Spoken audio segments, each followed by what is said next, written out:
Maman Nangaye, du nouveau à Kinshasa, place Yassur, des amoko na immeuble Emma, des arabes normes, standard, international, et Goyamba, Batunyoso, en famille, en couple, salon VIP. Et salle à manger, salle de bain confort et magistral et des chambres à coucher, cuisine ya kafou, sécurité ils a assuré, connexion internet illimitée, Facebook, TikTok, WhatsApp et à Ophélie, groupe électrogène 24h/24h. Courant et Kindakate, na immeuble Emma. Notre adresse dans la commune de Kalamou, quartier Yolosi, avenue Balinga, numéro 9. Soyez les bienvenus, immeuble Emma.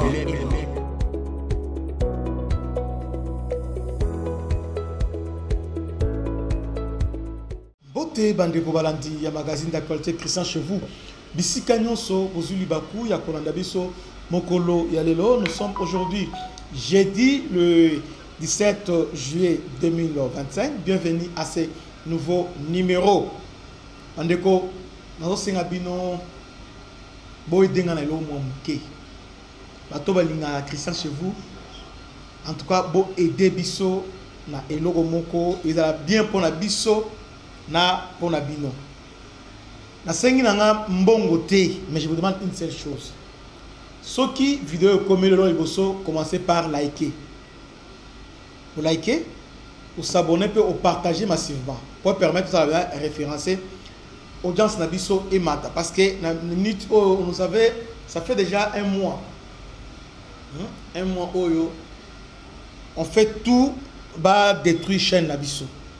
Bo aider biso na ningwana et ezala bela makasi. Aidez-nous à partager, aidez-nous à liker, surtout aidez-nous na ko partager, na ko commenter pe na ko liker et ko zala peda bien pour chaîne nabino ezala référencé. Alors, j'ai un sujet après avoir fait mes recherches sur la situation en République démocratique du Congo, précisément en Ituri,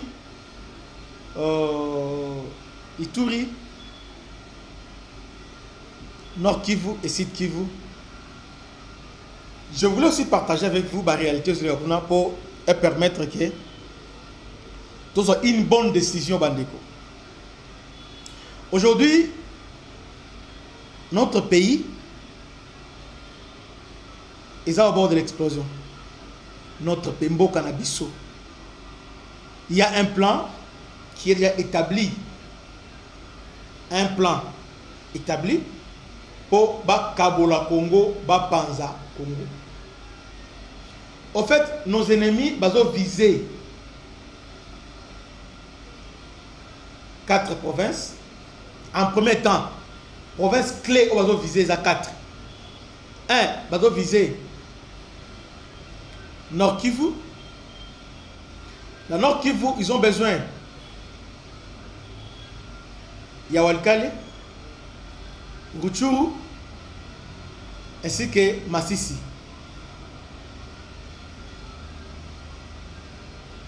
Au Longona, ils ont besoin de Sud Kivu. Sud Kivu est la province Moko tellement riche. Or, coltant tout ça, ils ont besoin de Sud Kivu. De 3, ils ont besoin, il y a Ituri. Et 4, on a besoin, il y a Tanganyika. 4 provinces. On a besoin de 4 provinces. Et on a sur Otali, na carte CNDP, on parle de ces 4 provinces-là. Mes chers compatriotes, il y a un diplomate qui m'a expliqué des choses. Alors, nous sommes ils ont bien, mais sans prise de conscience à la Congolais, il y a un défi à un moment où tout il n'y a que la détermination, la prise de conscience de que Tobunda Pona et Kolonabiso. Quels sont les enjeux? Les Rwandais, les Ougandais, ils ont besoin Bapanzambo Kanabiso pour baser une influence sur notre pays.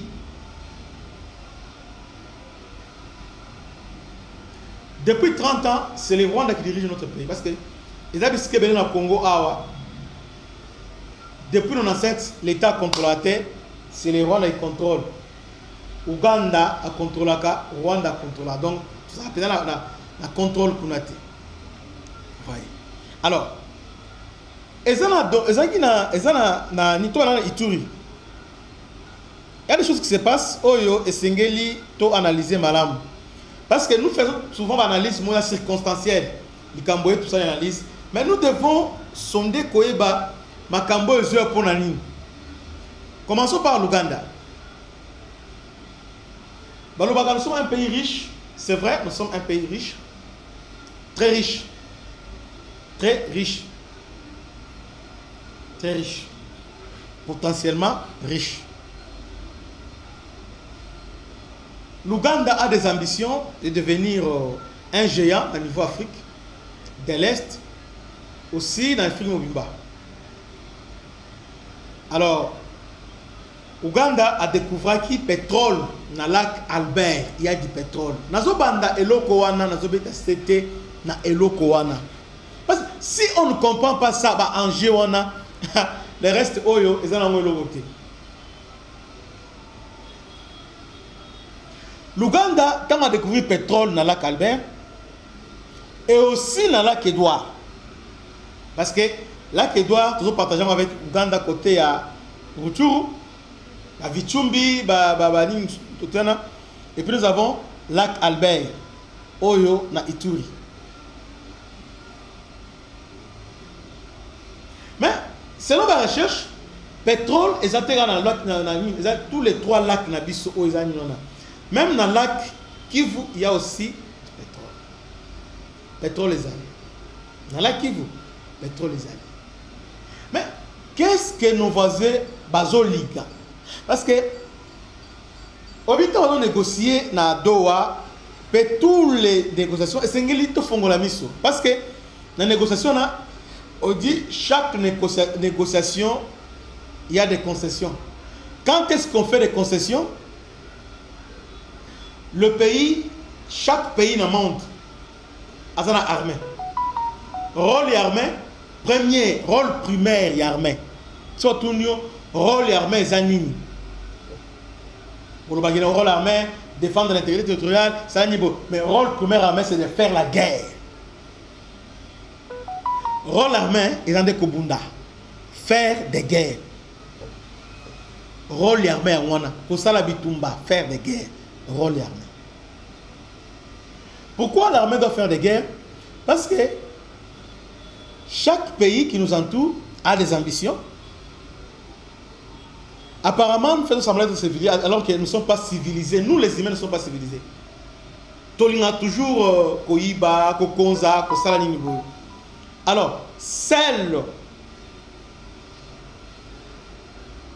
garantie, c'est l'armée. Bozan armée Makassi, vous allez commencer à dicter votre loi. Lorsque vous avez une armée, l'ONU n'existe pas. Si vous avez une armée à Makassi, l'ONU n'existe pas pour vous. Union africaine, non. Ni Azate. Bon, Union africaine, non. Parce qu'il y a des choses, oyo, beaucoup réglées en binomoko sans pourtant passer par l'ONU. Union africaine, organisation sous-régionale. Pourquoi? Parce que vous êtes capable de faire les guerres. Il y a un et le Liboso que le Rwanda a détruit dans notre pays, c'est d'abord l'armée. Lorsque les Rwandais, ils ont pris en otage quartier général Assam, état-major général. Non seulement ça, Mouzé Laurent Kabila a vu directement pouvoir dans la Katanga, c'est le premier président, malgré qu'il a prévu bon côté. Bango le comme le président, a Pessi Bango, état-major général, il y a FARDC. basengi ministre de la défense ministre de la défense ezanga moko apesi bango affaires étrangères. Vous voyez, c'est comme ça. Mais Kabarebe tant on commis ministre affaires étrangères, tant commis chef d'état-major général, ils ont commencé par défaire l'armée. Bassarme, béret rouge, tout ce monde de garde civile, allez, pour maltraiter bango, allez, bakangi bango, on a kitona, balia katenite, ils ont nambokaning au mona, attends, c'est le coup d'état, armée tikalaka, parce que l'armée c'est l'état, c'est un boka. Vous savez que l'État a dépensé combien pour former notre armée, pour la former à DSP, mais nous avons Kaliboso Oyo, l'institut est changé, on fait table rase, même armée, armée, allez, bolongwa. Donc, armée, raser armée. Donc, raser, penza armée, garde civile, balongoli, ça, balongoli, totikali, zéro. Ouais. Et puis, grade d'union sur armée, nous avons fait 1960 à 97, je crois, c'est, si je ne me trompe pas, nous sommes dans les 47 ans. Oui? Non, non. Oui, 47 ans. 60, 97, 37 ans. Hein? 37 ans. Alors, il faut que nous avons 37 ans. Allez, Babouki Angonyoso. Ils ont commencé à changer l'histoire. Avant on a histoire sika, na mis na d'autres histoire sika. Avant dit armée na bango te, oh tout ça est bien après. Tout ça, nous sommes tous dans le lot. Bango, eza ni na bango. Et finalement, abomi musée, bazui na bango batiewana. Et mutubango les anini a continué progressivement pour affaiblir la RDC, l'armée. La Congo n'a pas tribu Ebélé. Ebélé, depuis Belge, à Tigabiso. Belge a étudié école Nyonso. Depuis Belge, bateau dans mine na armée, et ça bangala. Baluba, bakota parce que il faut aller na Kananga. Y a on va consommer tout ça. Mais bangala ndé, bazalaki mine na armée, on vous peut en épée, bangala et les autres. Mais Bayimba la moko allez, table rase. Allez, tout le monde part. Tu m'as dit armée sika, armée oyo sans référence. Hein? Batuni armée sans référence. Mutalamuga bo non zaliki na bo directement. Yozwa général. Donc mutu na vie na e grade na e ça général major. Mutu côté armée, grade liboso azui étant que soldat général major. Nous sommes dans Liboso, ils sont capitaine. Donc, armée Moko, il y a très compliqué. Tous dans cette city, ils continuent à affaiblir. Alors, arrêtons de pleurer. Arrêtons de pleurer. Arrêtons d'accuser Rwanda, accuser États-Unis, sans beauté. Ezabangote, Ezabiso. Nous voulons la paix, nous devons construire notre armée. Nous devons nous remettre en cause. Nous devons construire l'armée. Armée, et ça le cola, nous autres en moto. Oui, il y a que au Congo, c'est la médecine. La médecine, il faut au distinguer 70%. Après, ok, on sait pas si médecine, il faut ça analyse. On sait la analyse à bien pour traiter moto. Moto, on a expliqué aux autres, on a c'est comme aussi l'armée. Donc, la médecine, on ne peut pas frauder. Pourquoi frauder tes autres? Si on fraude en médecine, il y a une loi. Soit on te fraude aux hommes que les lois. Donc, médecine, il y a une science moko, oyo, et c'est un batomaele, basala. Pourquoi? Parce que ceux qui au salaire, nous t'en confient. C'est comme l'armée. L'armée, et aussi, tu tiens maele bilé, et puis, tu zong ça, principe fondamentaux, il y a armée. Tous les principes. Parce que l'armée est dans le principe. Armée, il n'y a pas de raccourci. Armée, il y a un principe, il faut qu'on respecte. voilà formation ça autant de mois, voilà Oizabo. Pourquoi on a besoin de Swana? Revenons à l'Ouganda. L'Ouganda a l'ambition de devenir un géant en Afrique pour le lac Albert Ituri. Maintenant, vision Ouganda des animes. Congolais, est-ce que l'Ouganda a besoin Ituri et comment indépendant. Rwanda a besoin de Kivu et comment indépendant, la Kivu indépendant et aussi Tanganyika indépendant. Donc progressivement, il y a un discours fédéralisme. Fédéralisme est anti-chambre, il y a une sécession parce que fédéralisme est facilement autodétermination. Tandis que Nani na état unitaire, vous avez mon corps, vous avez centre de commandement. Tandis que l'état fédéral, vous avez chaque province et état. Donc facilement, beaucoup déclaré indépendant. Tout s'est détaché. Maintenant, Ouganda na calcul naïe, na vision naïe, na plan diabolique naïe, l'Ouganda a partagé le pétrole, il y a lac Albert avec le gouvernement congolais. Mais Ouganda, pour naïe, calcul à Ouganda des années, Ituri, et comment? Parce que par exemple, on raisonne en 2030, 2035, Ituri, et comment? État fédéral. Comme ça, l'Ouganda maintenant va traiter avec Ituri. Pourquoi je parle de traiter avec Ituri? Oh, Ituri dont on parle là, oh, dans le bas, oh, les animes. L'andang attentivement. Ituri est dans le peuple ébélé. Ituri est dans le territoire ébélé. Maintenant, place où le pétrole est allé, est dans la Djoub. Or, dans la Djoub, il y a des Lendu et les Ema. Na Bandego Moussous. Maintenant, calcul à Ouganda des animes. Calcul à Ouganda des animes a sympathisé avec Ema. Parce que Ema sont des Congolais. Contrairement à Tutsi, qui ne sont pas des Congolais. Mais Ema sont des Congolais d'origine. Voyez. Alors, qu'est-ce que l'Ouganda a fait là? Ouganda a fait un côté de mitu à Congolais, et na mitu à Ema, qui est ougandophone. Ils sont des Ougandais. Et, discours en ils sont des Ougandais. Et chaque fois, Thomas Lubanga va kangaye na CPI. Mais pour qui a donc Thomas Lubanga travaille pour qui? C'est pour l'Ouganda.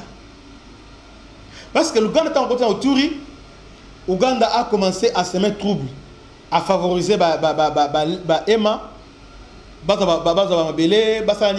au détriment il y a l'agriculteur. Donc, l'Ouganda politique est à Kaboli, Balendu, Ema. Maintenant, va s'organiser les Ema se défendent avec Milice Zaïre, tandis que les Lendu avec Kodeko. Maintenant, qu'est-ce que l'Ouganda a fait? L'Ouganda pour la bazo marginalisé Ema. Or, en réalité, ce n'est pas les Kodeko qui le font, mais c'est l'Ouganda qui a créé des troubles. Comment je peux dire? A terrorisé Ema. Pourquoi? Pour rallier cause. Pour dire non, au Congo, nous sommes marginalisés. On ne nous aime pas. Alors, au Ouganda, nous sommes des Ougandais. Oh, l'objectif est simple. C'est très simple l'objectif à Ouganda. Ouganda, l'objectif est simple. Le moment venu, l'Ouganda va peser en sorte que un Ema a sa direction, il y a Ituri. Moi, Museveni s'en prend violemment na Johnny Luboya. Pourquoi? Parce que pour le Bango, c'est que là, Thomas Lubanga, voyez, Thomas Lubanga, de Bazalakuna. Donc ce sont eux qui sont Bazalawana pour l'intérêt de Ouganda. Pour le Bango, c'est entre eux maintenant, à venir au Olympe Bango, va exploiter pétrole wana. Donc mais na tête il y a Ituri ezala Ema Nde a dirigé ya. Voilà calcul à Ouganda. Dans tout cela, Ouganda a préparé une armée de tueurs. Ouganda armée a préparé. Na Ouganda, bazo tu dis Congo, Ituri, Congo comment Otabo et Banzela, c'est ça. Armée ougandaise, nous sommes yangwana, otia Congo, est-ce que pour na bango rêve na bango ba déstabiliser Congo RDC. Là c'est l'Ouganda. Yangwana ba négociation de sala oyo, yangwana no lobake ezala ngwaka momentanément. Ezala ngwaka une peu précaire. Parce que on l'a obtenu par dans des bureaux, par la diplomatie. Vrai kimia, tokozango les jours oyo, tokobeta Rwanda na Uganda nde makambo ici. Vrai kimia yangwana. Maintenant les Rwanda. Rwanda à son tour, alingi azwa Nord Kivu. On les appelle les rwandophones. Donc, on va créer le rwandophone en Nord Kivu. Non, il y a les rwandophones stigmatisés. Rwandophones. Des Banyarwanda.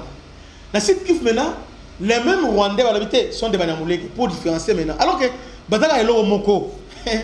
Alors, Bango sont maintenant Banyamuleke. Il y a un moment où M23 a du site Kivu. Alors, site Kivu est géré par Turané au Ozali, na fils ya Banyamulenge. Yangwana kama nommé gouverneur ya nani, babomi vice-gouverneur, balongoli gouverneur azaki ba nommé nani un Munyamulenge. Pe adjoint na bazu bourgmestre ozali na nani batie wana. Donc leur plan est nini? Ituri dirigé par Ema, Nord Kivu par un rwandophone, un Rwandais, mais soi-disant congolais. Alors, c'est Kivu, dirigé par un Munyamulengi, et les autres. Dans tout ça, ils ont déjà tout calculé. Mais ceux qui n'ont pas prévu, ils ont changement que Trump vient d'opérer, na calcul na bango ezalaki. Na calcul na bango ezalaki. Mais malgré ça, mais ils ont un avantage, un léger avantage sur nous. Pourquoi? Parce que, avantage de Bazanango, on va signer les accords. Mais au Congo, nous sommes divisés. Bango, Baza, Rwanda, Ouganda, na quelques Français, les autres, et aussi dans une église catholique, ralliés à cause de Bango, les opposants congolais.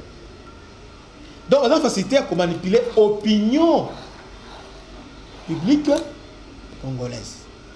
Au travers de l'Église catholique, au sein de mon fédéralisme, mon bien, tout ça. Catholique à combattre campagne pour le fédéralisme. Les opposants aussi, nos opposants, Congolais dans le opposants, tant qu'ils ont le pouvoir des Anambongo. Mais vu au Vivaka, ils ont vu tellement luxueux que soit le monde a pouvoir les lots. Donc, ces gens-là maintenant, on a besoin de bon. C'est la partie politique, pour créer les bases, tout ça, on dit fédéralisme. Il y a besoin de vivre dans une liste. Qu'est-ce qu'il fait? Ah bon, pour ça. Bon, c'est la chaîne. La chaîne est belle avec les yeux à des Rwandais. Allez, maintenant, pomper, maintenant, contredire, maintenant, ça la gagne.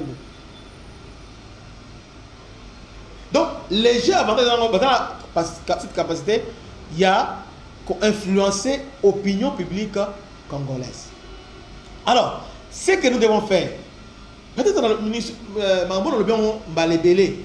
mais au risque de me répéter, de se répéter pour au moins te comprendre ce qui se passe. Doha, les Rwandais vont signer. Ils vont signer, ils vont se retirer. N'est-ce pas? Maintenant, les premiers abonnés vont se retirer. Mais pendant qu'ils étaient là, ils ont déjà planté leurs semences. La côte rwandais, déjà. Et belé, ils ont changé beaucoup. Donc, ils ont déjà planté le décor. Il y a prochain conflit. Exemple très simple. Bah, Congolais, nous sommes à Kima, na Rutshuru, na Masisi, tout ça. Bah, Kima. Dans la plantation, dans la part, on a au Kimoke. Maintenant, Bitumbe Sili. Aux gens qui ne pas on a yo, Moutouazan la Kati, Rwandophone, Nazali Yawana. Entre-temps, on a na pouvoir. Il y a Mikanda, nous avons fait ce bateau, on a déjà Mikanda, tout ça. Maintenant, quand vous allez commencer, maintenant, il y a Kolongla, chasse au rwandophone. Vous voyez ça? Chasse au rwandophone. On m'a dit, tu vas maltraiter. Alors qu'en réalité, ce n'est pas ça. Les Congolais, dernièrement, les Congolais, même la Rutshuru, les côté à Bamboa, les côté à. Comment ça s'appelle? J'oublie. Tant Bazongi. Bakouti Banda, on a déjà, ils sont déjà occupés. Ma part, on a plantation, ils sont déjà occupés. Vous voyez ça? Alors, ce qui se passe, ils ont jeté que, dans mon personne, ils ont jeté. Mboka, ils ont déjà. Ils vont se retirer. Oui, ils vont se retirer. Mais après retrait Nabango, il y a un travail de fond qui doit être. Parce que si on se retire, et l'on l'autre nous les animés, on dit identification et enrôlement. Recensement, on a dit recensement. Et qu'on permet de stopper l'hémorragie, de contrôler de contrôler. Parce que chaque événement, et aujourd'hui, recensement au Salama, au Monagé, ils ont risqué, au niveau à Nord Kivu, Banyarwanda, Bakoma Ebele, qui Banande. Alors que j'étais dans Rwanda. Et voulait que Bango va dominer Nord Kivu. Comment? Bah, élection sur le Salami, Bango a bien gouverneur, bah, sous gouvernorat, bah, Simbi, bah, assemblée provinciale, bah, Simbi, là, on attend normal. En temps normal. Sans que on doit préparer des corps à or, en réalité, depuis que Bango, ils sont minoritaires.